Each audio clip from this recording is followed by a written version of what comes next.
I discovered someone was stealing from me on a Tuesday morning in February, standing in my basement in Burlington, Vermont, staring at my heating oil tank gauge showing empty when it should have been 3/4 full. My name is Lucas Peterson, and I had just bought this colonial-style house in the Maple Ridge neighborhood 6 months ago. It was my first real home after years of apartment living, and I was proud of it. The neighborhood seemed quiet, peaceful, with tree-lined streets and well-maintained properties.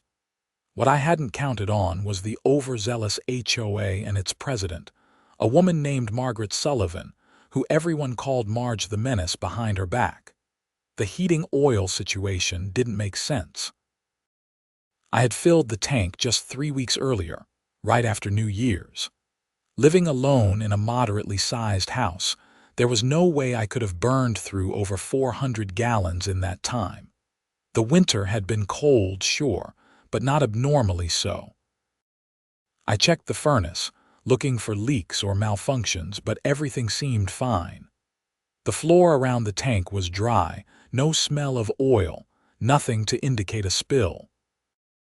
I called the heating oil company, Morrison Fuel, and spoke to a guy named Jerry who had been delivering oil in the area for 15 years. "Mr. Peterson, I can pull up your delivery records right now," he said, typing on his keyboard. "Yeah, we filled you up on January 8th. 387 gallons. That tank should still be pretty full unless you have a serious leak or someone's been helping themselves." Helping themselves? How would someone even do that? Jerry sighed. "It happens more than you'd think. People siphon oil from outdoor tanks, especially during cold winters when prices are high. Your tank is outside, right?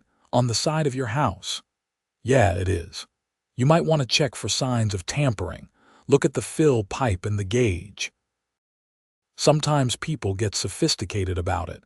Sometimes they just use a hand pump and don't care about being subtle. I thanked Jerry and went outside to examine the tank more carefully. It was mounted on the north side of my house, partially concealed by some overgrown shrubs that I kept meaning to trim. The tank itself looked fine at first glance, but then I noticed something odd. The cap on the fill pipe looked scratched, and there were some marks on the ground near the tank that could have been made by equipment being set up. My neighbor, an elderly man named Frank Russo, was out shoveling his driveway. I walked over to talk to him. "Hey Frank, have you noticed anyone messing around the side of my house? Maybe at night or when I'm at work." Frank leaned on his shovel, his breath making clouds in the cold air. "Can't say I have, but I'm usually inside after dark. These old bones don't like the cold anymore." "Why, is something wrong?" "My heating oil tank is practically empty, and it shouldn't be. I think someone might be stealing from it." Frank's expression darkened. "Now that you mention it, Bill Henderson over on Oakwood Street was complaining about the same thing last month. He thought he had a leak too, but nothing ever came of it. You should report it to the police." I called the Burlington Police Department and filed a report. Officer Davis came by that afternoon, a young guy who looked fresh out of the academy. He examined the tank, took some photos, and wrote everything down in his notebook. "Mr. Peterson, I'm going to be honest with you. These cases are really hard to solve without evidence. The oil is gone, and unless we catch someone in the act or you have security footage, there's not much we can do. I'd recommend installing cameras if you're worried about it happening again.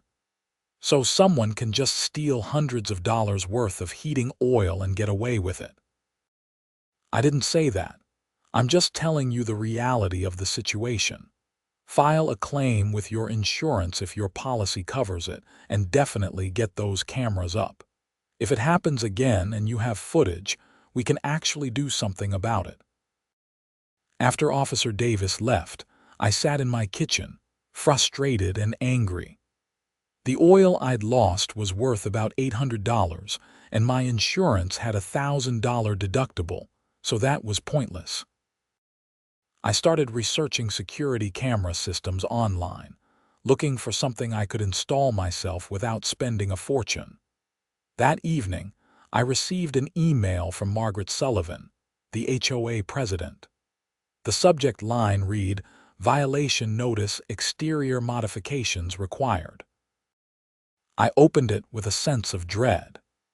Dear Mr. Peterson, it has come to the attention of the Maple Ridge Homeowners Association that your property at 147 Birch Lane is currently in violation of several HOA regulations. Specifically, the shrubs on the north side of your house are overgrown and exceed the maximum height permitted in our bylaws.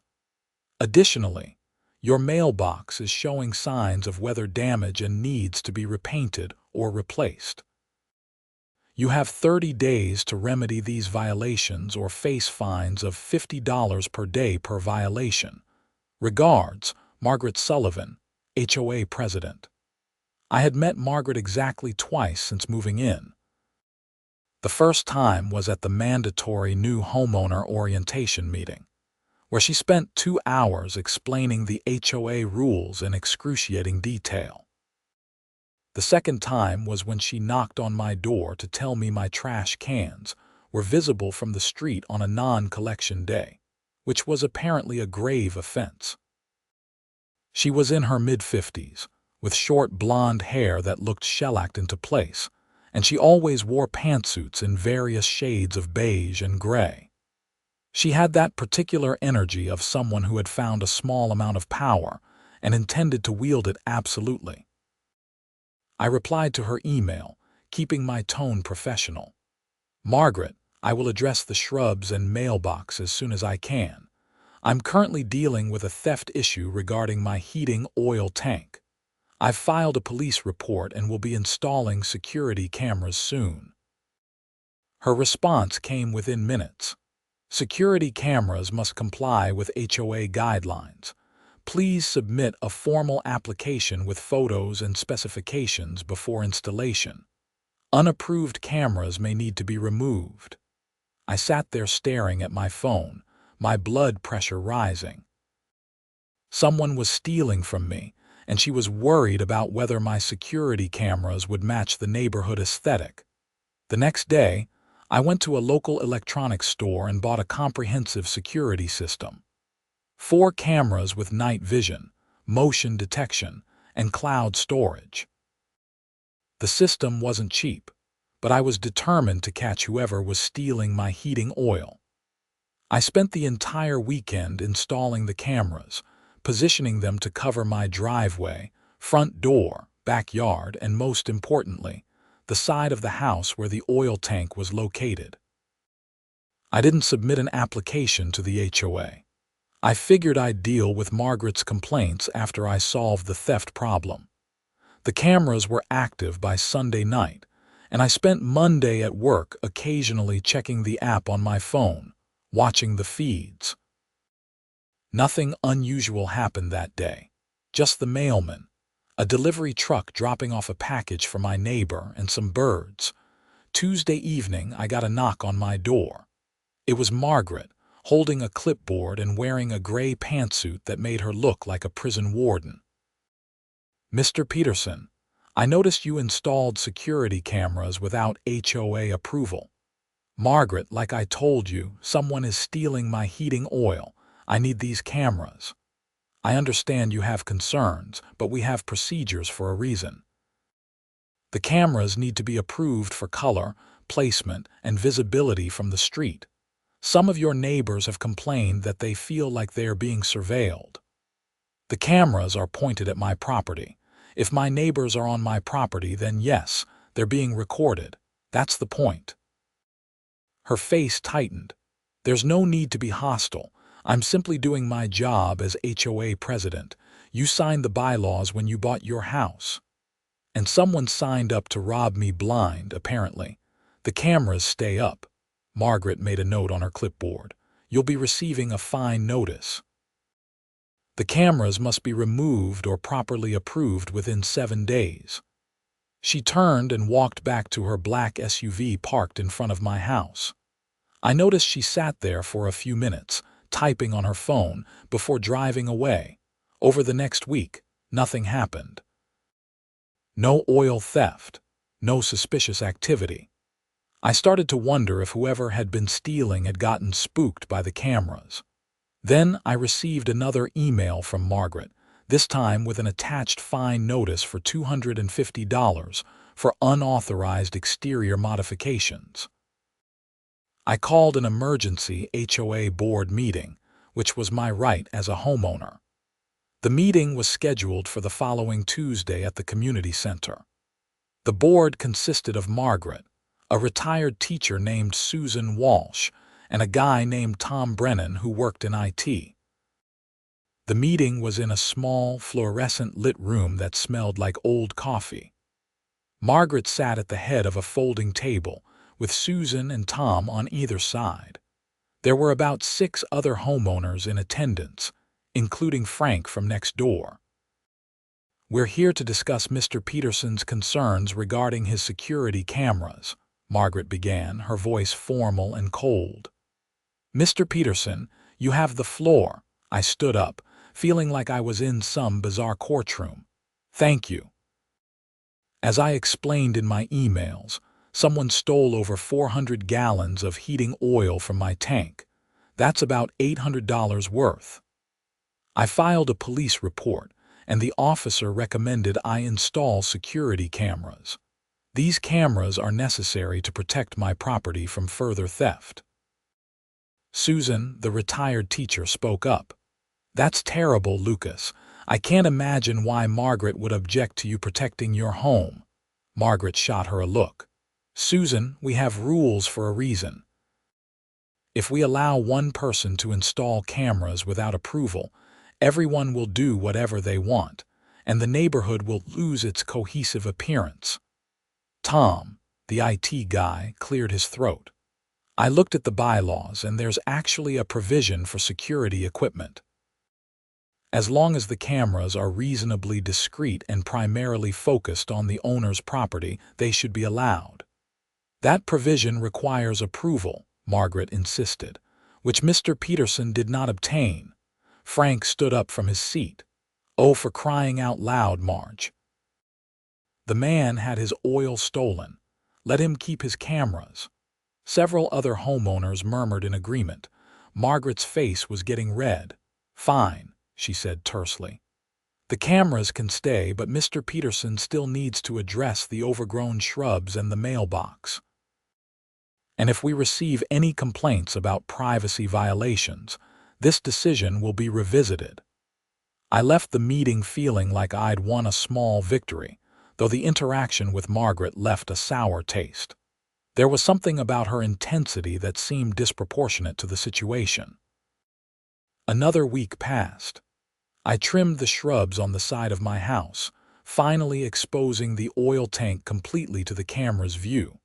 I also repainted my mailbox, though I was tempted to paint it hot pink just to spite Margaret. Then, on a Thursday night in early March, my phone buzzed with a motion alert from the security system.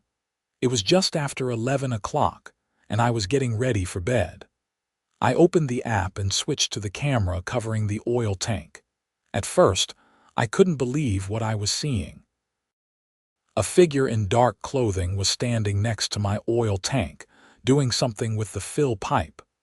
I zoomed in on the feed and my heart started pounding. Even in the night vision footage, I could make out the distinctive short blonde hair. It was Margaret Sullivan. She had some kind of electric pump and a large container on a hand truck. As I watched, she removed the cap from my fill pipe and inserted a hose, then turned on the pump. The sound of the motor starting was picked up by the camera's microphone. I grabbed my phone and immediately called 911. 911, what's your emergency? Someone is stealing heating oil from my tank right now. I have them on camera. I need police at 147 Birch Lane in Burlington. Is the suspect still on your property? Yes, she's there right now, actively stealing. Officers are on the way. Stay inside and don't confront the suspect. I watched through the camera as Margaret worked quickly, filling what looked like two 50-gallon drums. The whole operation took her about 10 minutes. She had just finished loading the second drum back onto her hand truck when red and blue lights appeared on my street. I ran downstairs and opened my front door. 2 patrol cars had pulled up, and 4 officers were approaching. Margaret was still on the side of my house, trying to disconnect her equipment. "He's around the side," I told the officers, pointing. "The oil tank is on the north side." 3 officers went around the house while 1 stayed with me. I could hear voices, including Margaret's, raised in protest. "This is a misunderstanding. I'm the HOA president." The officers brought her around to the front of the house. She was in handcuffs, her face a mixture of anger and panic. The pump and drums were visible on the hand truck behind her. Officer Davis, the same young cop who had taken my initial report, was one of the responding officers. He looked at me with surprise. "Mr. Peterson, you got the person who stole your oil. It's all on camera. She's been stealing from me, and I'd bet from other people in the neighborhood too." Margaret glared at me. "This is ridiculous. Lucas, tell them there's been a mistake. The only mistake was you not noticing the security cameras you tried so hard to get me to remove." Officer Davis escorted Margaret to one of the patrol cars while another officer took my statement. I showed them the footage on my phone, the entire theft captured in clear detail. "We're going to need a copy of that footage," the officer said. "This is pretty cut and dry. That's felony theft, given the amount and the fact that it appears this wasn't her first time." "Felony?" I asked. "In Vermont, theft of property valued at $900 or more is a felony. Based on what we're seeing here, she stole at least 100 gallons tonight, which at current prices is around $250. Combined with your previous theft report and potential other victims, she's looking at serious charges." They arrested Margaret and took her away. The pump and drums were seized as evidence. I gave them access to my entire security system, and they downloaded all the footage from the past 2 weeks. After the police left, I stood in my driveway still processing what had just happened. Frank came out of his house in his bathrobe. "Lucas, what's going on?" I saw the police cars. "Margaret Sullivan was stealing my heating oil. They just arrested her." Frank's eyes went wide. "Margaret? The HOA president?" "Yeah, I got her on camera tonight pumping oil right out of my tank." "Well, I'll be damned. You know, now that I think about it, she always complained about how expensive heating oil was, said she was spending a fortune on it every winter. Not her own fortune, apparently." The story spread through the neighborhood like wildfire. By Friday afternoon, I had received calls and texts from at least a dozen neighbors, all wanting to know what happened. Several admitted they had also suspected their oil levels were lower than they should be, but had chalked it up to higher usage or bad gauges. Bill Henderson, the neighbor Frank had mentioned, came by Friday evening. "Lucas, I heard what happened. You think she was stealing from me too?" "I don't know, but you should probably mention it to the police. They're investigating the possibility of other victims." "I'm going to check my oil company records. I remember thinking something was off, but Margaret told me I probably just had an inefficient furnace and should upgrade it. She was really insistent about it, actually. Said I was wasting money." "That's pretty bold, considering she was the one stealing." Bill shook his head in disbelief. "She's been HOA president for 7 years. Everyone trusted her. She organized neighborhood events, kept the common areas maintained. Who would suspect her of something like this?" Over the weekend, I learned more about the legal process. A detective named Sarah Morrison contacted me Saturday morning. She was with the Burlington Police Department's Property Crimes Division. "Mr. Peterson, I'm the lead investigator on the Sullivan case. Your security footage is excellent evidence. We've identified at least 5 other potential victims in your neighborhood based on heating oil delivery records and reported discrepancies. Can you walk me through everything from when you first noticed the theft? I spent an hour on the phone with Detective Morrison, explaining the timeline, my interactions with Margaret, and how the security cameras came to be installed. She was particularly interested in Margaret's attempts to have the cameras removed. That's consciousness of guilt, Detective Morrison said. She knew the cameras would catch her, so she tried to use her HOA authority to get rid of them. That's going to look very bad for her in court. What kind of charges is she facing? Right now, we're looking at multiple counts of felony theft. Each instance over $900 is a separate felony charge. If we can prove she stole from multiple victims over an extended period, we're talking about grand larceny, possibly organized retail theft if we can show a pattern. She could be looking at years in prison. The weight of that settled over me. I hadn't liked Margaret, but I hadn't imagined my security cameras would end up sending someone to prison for years.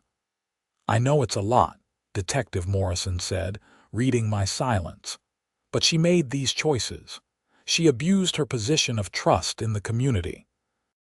People like her need to face consequences. Monday morning, I got a call from Susan Walsh, the retired teacher on the HOA board. "Lucas, this is Susan. I wanted to apologize on behalf of the board. We had no idea what Margaret was doing. Tom and I are absolutely horrified." "You don't need to apologize, Susan. You didn't know." "Still, she represented the HOA and she used her position to target you. We're holding an emergency board meeting tonight to remove her as president and figure out next steps. Would you be willing to attend?" I agreed, and that evening I found myself back in the community center. The room was packed with homeowners, everyone buzzing with conversation. Susan called the meeting to order. "Thank you all for coming on short notice. As you've likely heard, Margaret Sullivan was arrested last week for theft. The board has voted unanimously to remove her as HOA president, effective immediately.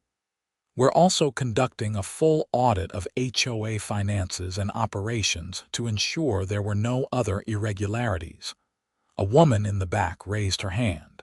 "Is it true she was stealing heating oil from people's houses?" "That's what the police are investigating," Susan said carefully. "We can't discuss the details of an ongoing criminal case, but yes, there are allegations of theft." Tom Brennan, the IT guy, spoke up. "I want to publicly apologize to Lucas Peterson.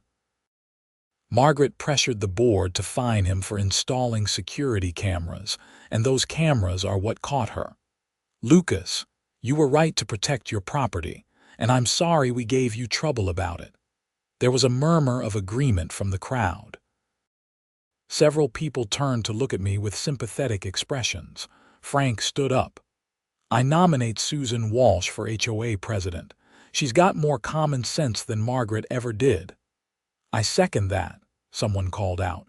Susan looked surprised but pleased. "If the board and the community want me to serve, I'd be honored.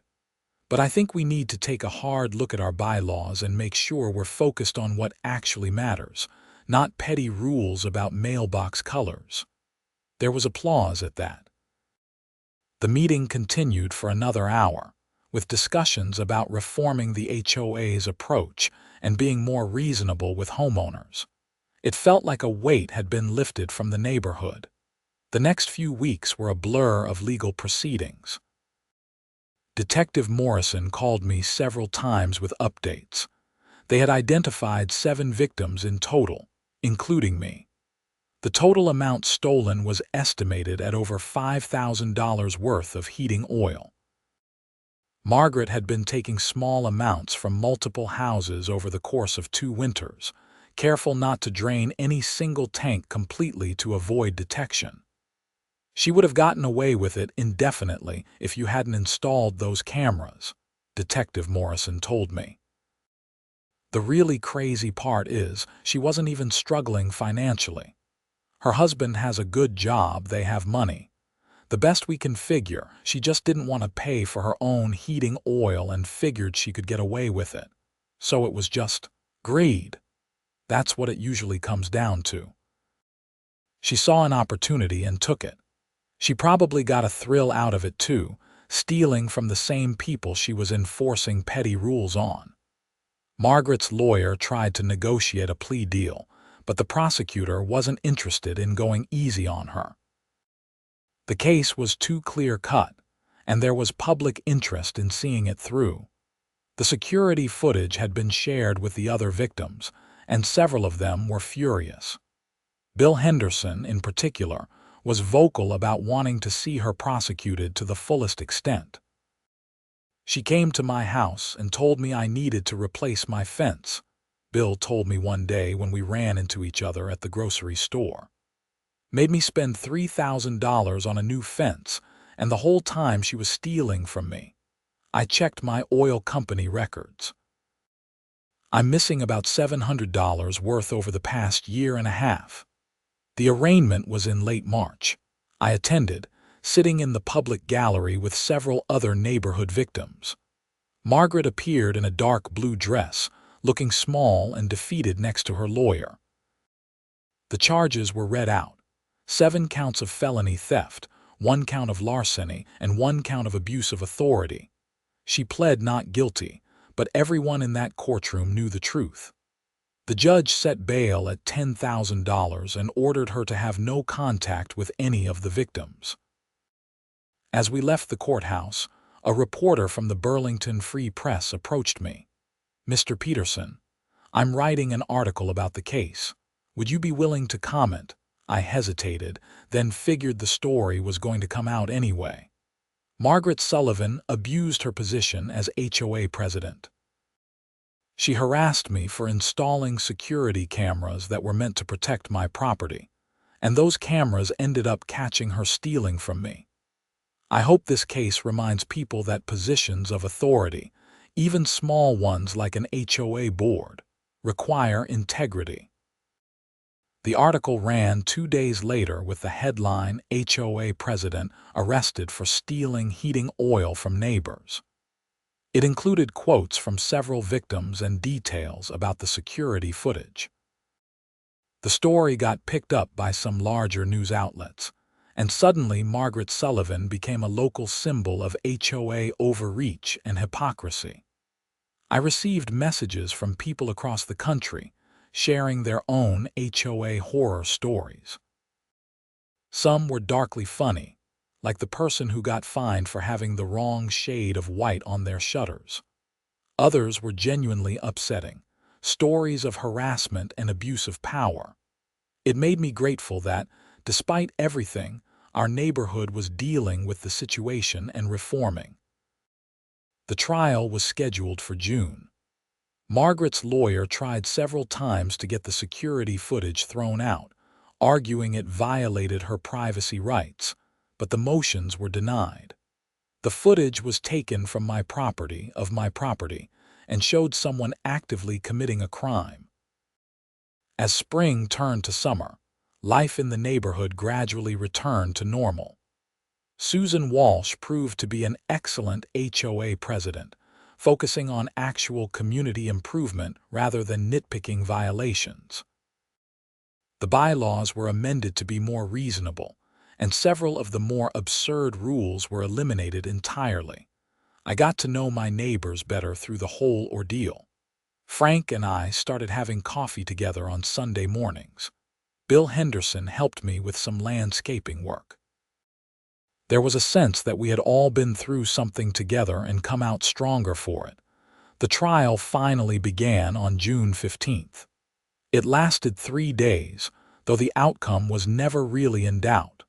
The prosecution presented the security footage, which was damning. You could clearly see Margaret's face in several shots, and her vehicle was visible in one frame. They also presented records from her heating oil company, showing she had ordered significantly less oil than her tank size and usage patterns would suggest. The defense tried to argue that Margaret had made a mistake, that she thought she was accessing a communal fuel tank that the HOA maintained. It was a desperate argument that nobody believed. The HOA had never maintained a communal fuel tank, and even if it had, why would it be located at my house? I testified on the second day. The prosecutor walked me through discovering the theft, installing the cameras, and catching Margaret in the act. "Mr. Peterson, did Mrs. Sullivan know about your security cameras?" the prosecutor asked. "Yes, she did. She tried to have them removed. She sent me violation notices and fines, saying the cameras weren't approved by the HOA." "Why do you think she wanted the cameras removed?" the defense attorney objected, but the judge allowed me to answer. "I think she knew the cameras would catch her stealing from me. She'd gotten away with it for so long that she got bold, but the cameras scared her." The defense's cross-examination tried to paint me as someone with a grudge against Margaret, but it fell flat. I had no issues with her until she started stealing from me and harassing me about the cameras that caught her. Bill Henderson testified about his experiences, as did 3 other victims. The pattern was clear. Margaret had systematically stolen from multiple neighbors over an extended period, taking just enough that most people didn't notice or blamed their furnaces. On the third day, the jury deliberated for less than 2 hours. They found Margaret guilty on all counts. The sentencing hearing was in July. I attended along with several other victims who wanted to give impact statements. Bill Henderson spoke about the financial burden and the violation of trust. Frank talked about how Margaret had made him doubt his own memory and judgment when his oil kept disappearing. A woman named Patricia from 3 streets over broke down crying as she described struggling to pay for oil she thought she had used, not knowing it had been stolen. When it was my turn, I kept my statement short. "Your Honor, I moved to this neighborhood hoping to find a community. Instead, I found someone who abused her authority and stole from the people she was supposed to serve." The financial impact was significant, but the real damage was to our sense of safety and trust. I hope the sentence reflects the seriousness of what she did. Margaret's lawyer presented character witnesses and letters from her family, painting her as a pillar of the community who had made a terrible mistake. Her husband, who had sat stone-faced through the entire trial, testified that their marriage was strong and that he would support her through this. The judge, a stern woman in her 60s named Judge Patricia Thornton, listened to everything before rendering her sentence. "Mrs. Sullivan, you held a position of trust in your community. You were elected by your neighbors to look out for their interests, and you betrayed that trust in the worst possible way. You didn't steal from strangers. You stole from people who trusted you, who invited you into their lives. The evidence shows this wasn't a momentary lapse in judgment, but a calculated, ongoing scheme that lasted nearly 2 years. I've considered your lack of prior criminal history and the letters submitted on your behalf. However, I cannot ignore the severity and duration of your crimes. You are sentenced to 4 years in state prison, with credit for time served. You will also pay restitution to all victims in the full amount of their losses, plus interest. Additionally, you are permanently barred from serving in any HOA or community organization leadership role." Margaret started crying as the bailiff led her away. Her husband left the courtroom without speaking to anyone. I felt a strange mix of relief and sadness. Justice had been served, but it was hard to feel good about someone going to prison, even someone who had wronged me. Outside the courthouse, Detective Morrison approached me. Good work on this, Mr. Peterson. Without your security footage, she would still be out there stealing. I just wanted to protect my property. I didn't expect it to turn into all this. That's how most good cases start. Someone refuses to be a victim and does something about it. The other victims and I went to lunch together at a small restaurant downtown. We had formed an unexpected bond through this experience. Patricia, the woman who had cried during her impact statement, raised her glass. To Lucas, for having the sense to install those cameras and the courage to follow through. We clinked glasses, and for the first time in months, I felt like the whole ordeal was finally over. The restitution payments started coming in through the victim compensation office. I received $873, covering my stolen oil plus the cost of the security system. Bill got his money back too, as did all the other victims. Margaret's husband paid the full amount immediately, probably hoping to avoid further publicity. As summer progressed, the neighborhood continued to heal. The HOA under Susan's leadership organized a block party in August, the first one in years. It was a huge success with grills going, kids playing in the street, and neighbors actually getting to know each other beyond forced pleasantries. Frank manned the grill, flipping burgers with practiced ease. You know, Lucas, I've lived here for 20 years, and this is the first block party where I've actually enjoyed myself.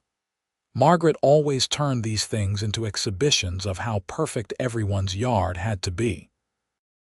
Well, those days are over, Susan said, walking up with a platter of corn on the cob. The new HOA board voted unanimously to focus on community building rather than enforcement. We're here to help, not harass. Tom Brennan, now serving as vice president, added, "We're also implementing a new system where any fine or violation notice has to be approved by 2 board members, not just the president. No more power trips." I looked around at my neighbors, at the kids playing, at the relaxed atmosphere, and felt genuinely grateful for how things had turned out. Yes, I'd been stolen from. Yes, it had been a stressful, frustrating experience. But in a way, it had brought out the best in everyone else and showed what the neighborhood could be when people worked together. Bill Henderson approached me later in the evening as things were winding down. "Lucas, I never properly thanked you. If you hadn't caught Margaret, I'd still be getting robbed blind and thinking I was going crazy. You did a good thing. I just protected myself. The rest kind of happened. Still, you stood up to her. A lot of people would have just taken down the cameras when she ordered them to. You stuck to your guns." As I walked back to my house that night, I passed by the side where my oil tank stood, now protected by the security camera that still kept watch. The camera that Margaret had tried so hard to have removed. The camera that had ultimately ended her scheme and led to justice. I checked my phone and looked at the security app. All 4 cameras showed quiet feeds of my property. The motion detection was armed, the cloud storage was active. Nothing would catch me by surprise again. Inside, I poured myself a drink and sat on my back deck, looking out at the darkening sky. My phone buzzed with a text from Frank. "Great party tonight. This is what the neighborhood should always be like. Thanks for making it happen." I smiled and replied, "We all made it happen. See you for coffee Sunday." The criminal case was closed, but there was still a civil lawsuit pending. All 7 victims had joined together to sue Margaret and the HOA for damages beyond just the stolen oil. We were seeking compensation for emotional distress, the cost of investigating the thefts, and punitive damages. The HOA's insurance company was fighting it, claiming Margaret had acted outside her official capacity, but our lawyer was confident. She used her HOA position to identify targets and avoid suspicion. Our lawyer, a sharp woman named Jennifer Martinez, explained at our group meeting in September. She had access to property records. She knew everyone's schedules, and she used her authority to try to stop Lucas from installing cameras. That makes the HOA liable. The insurance company ended up settling out of court in October for $150,000 to be split among the victims. It wasn't life-changing money, but it felt like a final acknowledgement that what had happened was wrong and there were consequences. I used my portion of the settlement to upgrade my home security system and donate to a local charity that helped people with heating costs.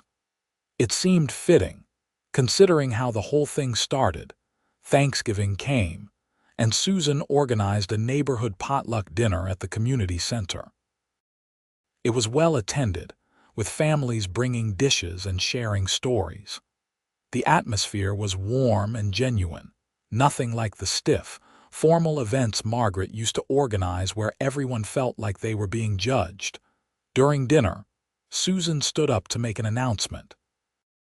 "I want to thank everyone for making this year both challenging and ultimately rewarding. We faced a difficult situation as a community, and we came through it stronger. I'm proud of how we've reformed our HOA to be more supportive and less authoritarian. And I want to specifically thank Lucas Peterson for having the courage to stand up for what was right, even when it wasn't easy." There was applause, and I felt my face getting red. I stood up briefly to acknowledge it, then sat back down quickly. I wasn't comfortable being the center of attention, but I appreciated the sentiment. December brought snow and cold, the kind of weather that made heating oil precious. I kept a close eye on my tank levels, checking them weekly even though I knew Margaret was in prison. The security cameras gave me peace of mind, and I had added a lock to the fill pipe for extra security. One evening I got a call from an unknown number. I almost didn't answer, but something made me pick up.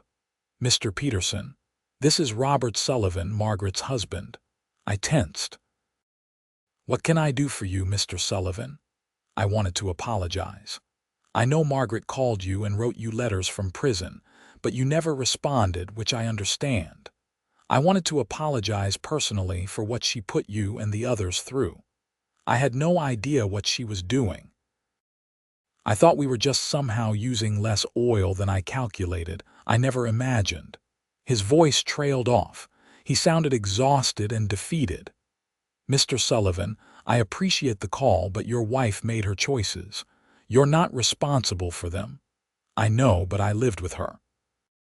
I should have seen the signs. The pump in the garage that she said was for yard work. The late-night trips she claimed were HOA business. I was willfully blind because it was easier than confronting the truth. What's done is done. The courts handled it. Everyone's moved on." "Have they?" "Has she destroyed our reputation here? We're thinking of selling the house once she's released, starting over somewhere else." "That's probably for the best. This neighborhood has moved on, but yeah, people remember." We talked for a few more minutes before saying goodbye. I felt a strange sympathy for Robert Sullivan. He seemed like a decent guy who had been caught up in his wife's criminal behavior. But sympathy only went so far. Margaret had made her choices, and everyone affected by them had to live with the consequences. Christmas came and went peacefully. I spent it with my family in New Hampshire, telling them the whole story of the past year. My mother was horrified, my father was impressed by my security system, and my brother thought the whole thing would make a great movie. "It's got everything," he said, gesturing with a beer. "Suburban crime, abuse of power, high-tech surveillance. You could sell the rights." "I just want to live my life without my heating oil being stolen," I replied, but I was laughing. The whole situation had become absurd enough that I could find humor in it now that it was over. New Year's Eve, the neighborhood had another gathering, this time a low-key party at Frank's house. About 15 neighbors showed up, and at midnight we toasted to a better year ahead. "To no more HOA tyranny," Bill Henderson called out. To good neighbors and strong communities, Susan added. To security cameras, I said, and everyone laughed. In January, I received a letter from the Vermont Department of Corrections. Margaret Sullivan was eligible for parole after serving 2 years, and there would be a hearing. Victims had the right to submit statements or attend. I thought about it for a long time before deciding to submit a written statement. In it, I acknowledged that Margaret had paid her restitution and served time, but I expressed concern about her being granted early release. The crime had been too calculated, too prolonged, and showed a fundamental lack of respect for her neighbors and the law. I recommended she serve her full sentence. All 7 victims submitted similar statements. When the parole hearing happened in March, Margaret was denied parole. She would serve at least another year before being eligible again. Life continued to improve in the neighborhood throughout that second year. The HOA, under Susan's leadership, completed several improvement projects. New lighting in the common areas, a refurbished playground, and a neighborhood watch program. Ironically, the neighborhood watch included a network of doorbell cameras and shared security footage, the very thing Margaret had tried to prevent. I was asked to serve on the HOA board, and after some consideration, I accepted. It felt like a way to ensure that what had happened with Margaret wouldn't happen again.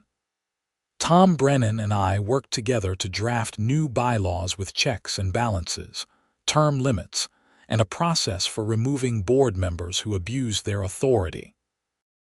In May of that second year, I was working in my yard when a car I didn't recognize pulled up. A woman in her 30s got out, looking nervous. "Are you Lucas Peterson?" she asked. "I am. Can I help you? My name is Amanda Sullivan. I'm Margaret's daughter. I wanted to talk to you if you have a few minutes." I invited her to sit on my front porch, curious about what she wanted. "I know what my mother did was wrong," Amanda began. "I'm not here to make excuses for her, but I wanted you to understand something about her. She wasn't always like this." After she became HOA president, something changed. She became obsessed with control, with rules, with catching people in violations. It was like the power went to her head. A lot of people in authority positions face that temptation. Most don't start stealing from their neighbors. I know. I'm not defending her. I guess I'm trying to understand it myself. She's my mother and I don't know who she became. We talked for about an hour. Amanda shared that her father was divorcing Margaret, that the family was fractured, and that she herself was in therapy trying to process everything. I felt sympathy for her. She was a victim of her mother's choices in a different way than I was. "You hate her?" Amanda asked as she was leaving. "My mother, I mean." I thought about it carefully. "No, I don't hate her. I'm angry about what she did and I think she deserves the consequences she's facing. But hate takes too much energy. I've moved on." Amanda thanked me and left. I never saw her again, but I hope she found peace. The seasons turned again, and by the time summer arrived, the whole Margaret Sullivan situation felt like ancient history. New families had moved into the neighborhood, including a young couple who bought Margaret's old house after it finally sold. They were friendly and normal, nothing like their predecessor. I ran into the husband, whose name was David, at the mailboxes one day. "Hey, someone told me there was some drama with the previous owner of our house," he said. I gave him the abbreviated version, watching his eyes get wider. "She stole heating oil from you? That's insane." It was a weird time, but the neighborhood's great now. The HOA is actually helpful instead of dictatorial, and people look out for each other. That's good to hear. My wife and I were worried when we heard there was an HOA. We've heard horror stories. We lived through one of those horror stories, but we fixed it. You picked a good time to move in. As I walked back to my house, I reflected on how much had changed in just over 2 years. I had gone from being a new homeowner just trying to heat my house to being part of a community that had confronted corruption and come out better for it. The security cameras were still running, still recording, still protecting. I checked them regularly, more out of habit than necessity now. The tank was always full when it should be. The motion alerts were always just animals or delivery people, and life was peacefully boring in the best possible way. In September, I received notice that Margaret Sullivan had been released from prison after serving 3 years. She had apparently been a model prisoner and was granted parole on her second hearing. She moved to Maine to live with relatives, far from Vermont and the neighborhood she had terrorized. I felt nothing when I read the notice. No anger, no satisfaction, nothing. She was someone else's problem now, someone else's past. My life had moved on completely. The HOA held its annual meeting in October, and I was re-elected to the board. Susan was stepping down as president, and to my surprise, the board nominated me as her replacement. I initially declined, but Frank, Bill, and several other neighbors convinced me. "You've proven you'll stand up for what's right," Frank said. "That's what we need in a leader." So I became HOA president, a position I never wanted or imagined I'd hold. But I was determined to do it right, to be the kind of president Margaret should have been. Fair, reasonable, focused on community rather than control. My first act was to officially retire the rule requiring approval for security cameras.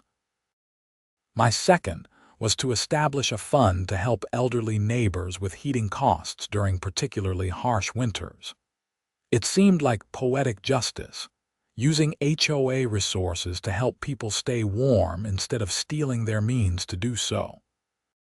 December brought another cold Vermont winter, and I made sure my heating oil tank was filled early. The security system showed the delivery truck arrive, watched Jerry from Morrison Fuel fill the tank professionally, and captured him leaving. Everything as it should be. On Christmas Eve, the neighborhood gathered for caroling, something we'd started the previous year. We walked from house to house, singing off-key but enthusiastically, ending up at the community center for hot chocolate and cookies. Bill Henderson, now in his 70s, clinked a spoon against his mug to get everyone's attention. "I just want to say thank you to everyone here. 3 years ago, I thought I was losing my mind. My oil kept disappearing and I couldn't figure out why. Now I'm standing here with neighbors who have become genuine friends, in a community that actually feels like one. Sometimes the worst things lead to the best outcomes." There was murmured agreement and applause. I caught Susan's eye across the room, and she smiled at me. We had all been through something together, and it had forged bonds that wouldn't have existed otherwise. As I drove home that night, my street was lit up with Christmas decorations. Every house was different, some with elaborate displays, others with simple lights. There were no HOA mandates about what colors were acceptable or how many decorations were too many. People expressed themselves freely, and the street looked beautiful because of that diversity. I pulled into my driveway and sat for a moment, looking at my house. The security cameras were visible if you knew where to look, small dark shapes under the eaves and on the corners. They had started as a desperate measure to catch a thief and ended up changing everything. Inside, I poured myself a drink and opened my laptop. I wrote a blog post about the experience, something I'd been meaning to do for a while. I titled it, "How My Security Cameras Caught the HOA President Stealing from Me," and shared the whole story, names changed for privacy. Within days, it had been shared thousands of times. People from across the country reached out with their own stories of HOA abuse and overreach. Some stories were worse than mine. People had lost their homes over unpaid HOA fines that snowballed into foreclosure. Others had been harassed relentlessly over trivial violations. My story had ended with justice and community renewal, but many didn't. I started consulting with other homeowners dealing with difficult HOAs, sharing what I'd learned about documentation, security footage, and legal recourse. It became a passion project, helping people stand up to the kind of abuse I'd experienced. In February, exactly 3 years after discovering my oil had been stolen, I stood in my basement looking at the tank gauge. It was 3/4 full, exactly what it should be. I had checked the security footage that morning out of habit. Nothing but snow and birds. I thought about everything that had happened because of that initial theft. The investigation, the arrest, the trial, the community transformation. If Margaret had never stolen from me, I'd probably still be the quiet new guy on the block, barely knowing my neighbors, grudgingly following arbitrary HOA rules. Instead, I was HOA president, deeply connected to my community, and actively working to help others facing similar situations. The theft had been a violation, a crime, and a betrayal. But in a strange way, it had also been a catalyst for positive change. My phone buzzed with a text from Frank. "Coffee tomorrow morning. Sounds good," I replied. Life was simple and good. My house was secure, my neighbors were friends, and my heating oil stayed exactly where it belonged. The security cameras kept watch, silent guardians that had proven their worth beyond anything I'd imagined when I installed them. As spring approached again, marking the 3-year anniversary of Margaret's arrest, I received an unexpected letter. It was from Margaret herself, postmarked from Maine. "Dear Mr. Peterson, I know I have no right to ask for your forgiveness, but I wanted you to know that I'm sorry for what I did. Prison gave me a lot of time to think about my actions and how I hurt people who trusted me. I was wrong. There's no excuse for what I did. I let the authority of being HOA president inflate my ego, and I rationalized theft as somehow being owed to me for my service to the neighborhood. I know now how twisted that thinking was.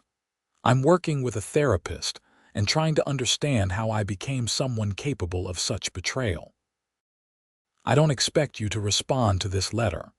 I just wanted you to know that you were right to install those cameras, right to stand up to me, and right to see the legal process through. You protected others from my theft, and for that, the neighborhood should be grateful. I hope you and the other victims are doing well. Sincerely, Margaret Sullivan." I read the letter twice, then filed it away. I didn't respond. Her apology didn't change what happened, but I appreciated that she seemed to be taking responsibility for her actions. Maybe prison had given her the perspective she needed. That evening, I sat on my back deck with a beer, watching the sunset. The trees were starting to bud, promising another Vermont summer. My security cameras would keep recording, day after day, night after night. Probably nothing exciting would ever happen again, and that was exactly how I wanted it. The drama was over, the villain had faced justice, and the community had healed. I had my home, my friends, my security, and my peace of mind. Sometimes the best ending is simply everything returning to normal, with lessons learned and safeguards in place. That's what we had achieved in our neighborhood. It wasn't a dramatic conclusion, but it was a real one, sustainable and good. I raised my beer to the security camera mounted on the corner of my deck, the one that watched over my backyard. "Thanks for everything," I said to it, feeling only slightly ridiculous. The camera didn't respond, of course. It just kept recording, doing its job, protecting what was mine. Just as it would tomorrow, and the day after that, and for all the days to come.